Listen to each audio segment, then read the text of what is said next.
नमस्कार, मैं doctor Manoj Joshi, rheumatologist, Vashi और पनवेल में प्रैक्टिस करता हूँ। प्लीज़ मेरे चैनल को आप सब्सक्राइब कीजिए और बेल आइकन को हिट कीजिए ताकि आपको रेगुलर अपडेट्स मिलते रहें।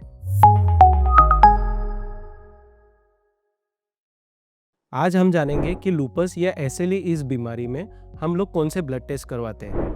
तो कॉमनली जो हम लोग ब्लड टेस्ट करते हैं वो है सीबीसी। अभी पिछले वीडियो में भी हमने देखा कि ये बोन मैरो को सप्रेस करता है। तो जब ये बीमारी बोन मैरो को सप्रेस करती है तो आपका हीमोग्लोबिन, डब्ल्यूबीसी और प्लेटलेट काउंट कम होना चालू होता है। तो हमें सीबीसी तुरंत हेल्प करेगा कि आपका हीमोग्लोबिन कितना कम हुआ है या डब्ल्यूबीसी कितना कम हुआ है या प्लेटलेट कितना कम हुआ है। अगर नहीं कम है तो वो नॉर्मल रेंज में कहाँ पर है, तो हमको ये समझ में आएगा कि ये बीमारी बोन मैरो को अफेक्ट कर रही है नहीं कर रही है। तो हमको ये कॉमन ब्लड टेस्ट जो सीबीसी है उसी से ही पता लग जाएगा।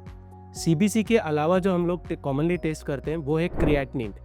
अब ये सीरम क्रिएटिनिन क्या है, ये आपकी किडनी फंक्शन को दर्शाता है। तो अगर क्रिएटिनिन बढ़ना चालू हो रहा है तो हमको तुरंत समझ में आ जाएगा कि ये आपकी किडनी को इफेक्ट करना चालू कर रहा है। तीसरी जो टेस्ट है हम लोग करवाते हैं वो है एसजीपीटी और एसजीओटी।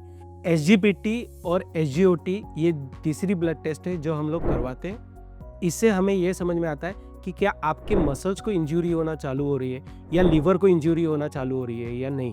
तो तीसरी जो कॉमन टेस्ट थी वो एसजीपीटी एसजीओटी थी। अब चौथी जो टेस्ट है वो हम लोग एसएलई में कंपलसरी करवाते हैं, वो आपकी है यूरिन रूटीन माइक्रोस्कोपी, पेशाब की जांच। इससे हमको ये समझ में आएगा कि भले ही आपका क्रिएटिनिन बढ़ रहा है या नहीं बढ़ रहा है, लेकिन आपके यूरिन में एल्बुमिन आ रहा है या नहीं, या फिर आरबीसी कास्ट मतलब लाल पेशियाँ आना चालू हो रहे हैं या नहीं हो रहे। अगर लाल पेशियाँ आने लग गए, आरबीसीज आने लग रहे या आपका यूरिन में प्रोटीन पॉजिटिव आना चालू हो गया है, तो इसका मतलब हमको आपके किडनी पे भी वर्क करना पड़ेगा। मतलब दवाई देते समय हमको ये याद रखना पड़ेगा कि हम आपकी किडनियों को प्रोटेक्ट करना चालू करें शुरुआती दौर में, ताकि बिल्कुल भी किडनी को कोई इंजरी नहीं हो और वो कम्प्लीटली प्रोटेक्टेड रहे। सो ये 5 कॉमन बेसिक ब्लड टेस्ट है जो ऑन अ रेगुलर बेसिस करवाते हैं। इसके अलावा जो डिसीज स्पेसिफिक या बीमारी से रिलेटेड जो ब्लड टेस्ट है उनमें आता है एएनए, एंटी न्यूक्लियर एंटीबॉडीज। ये इम्यूनोफ्लोरोसेंस मेथड से ही करवाते हैं हम लोग कॉमनली रूमेटोलॉजिस्ट। ये हालांकि एलाइजा मेथड से भी होता है, लेकिन इम्यूनोफ्लोरोसेंस मेथड से हमको ये पता पड़ता है कि इसका पैटर्न कैसा है, इसमें कौन सा पैटर्न है। अगर होमोजीनियस पैटर्न आ रहा है तो शायद ये किडनी को इन्वॉल्व कर सकता है। स्पेकल्ड पैटर्न अगर आ रहा है तो ये जॉगरन जैसे सिम्टम्स भी दे सकता है, जैसे आंखें सूखना या मुंह सूखना। अगर आपका ये होमोजीनियस स्पेकल्ड के अलावा न्यूक्लियर पैटर्न अगर दे रहा है, so this is the common factor. चौथा जो हम लोग एएनए में देखते हैं कि आपके टाइटर्स कितने, 1:60 है, 1:180 है, 1:320 है, या 1:640 है, या 1:1000 है। तो जितना इसका जो रेशो है वो ज़्यादा आएगा उतनी बीमारी एग्रेसिव होने के चांसेस बढ़ जाते हैं। सो पहली जो बीमारी से रिलेटेड टेस्ट है वो एएनए टेस्ट हो गई। फिर हम लोग एंटी-डीएस डीएनए करते हैं।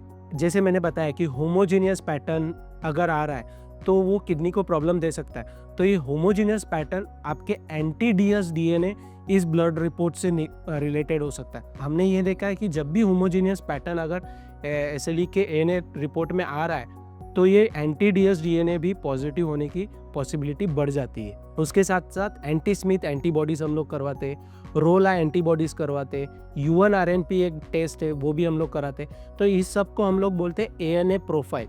सो ये एक एएनए प्रोफाइल, ये एक ही ब्लड टेस्ट में ये 7 से 8 इम्पॉर्टेंट ब्लड टेस्ट हो जाते हैं, जिससे हम लोग देख सकते हैं कि ये कितना पॉजिटिव है और इनके वैल्यूज़ क्या है। तो ये जो एएनए प्रोफाइल है ये जनरली एलाइजा टेस्ट कराई जाती है और इसमें ये प्रॉपर टाइटर्स के साथ में आते हैं कि ये 100 है, 200 है, या 200 से ज़्यादा है, 500 है, 800 है। तो इसके लेवल्स हमको पता पड़ते हैं कि ये कितना पॉजिटिव है। इसके अलावा जो हम लोग टेस्ट करते हैं वो सब फिर ऑर्गन स्पेसिफिक टेस्ट हो जाते हैं, जिनको हम लोग जानेंगे अपनी अगली वीडियो में।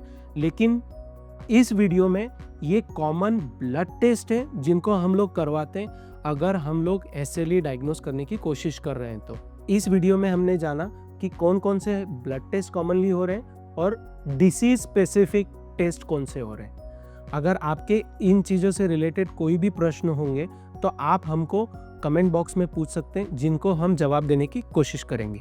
धन्यवाद।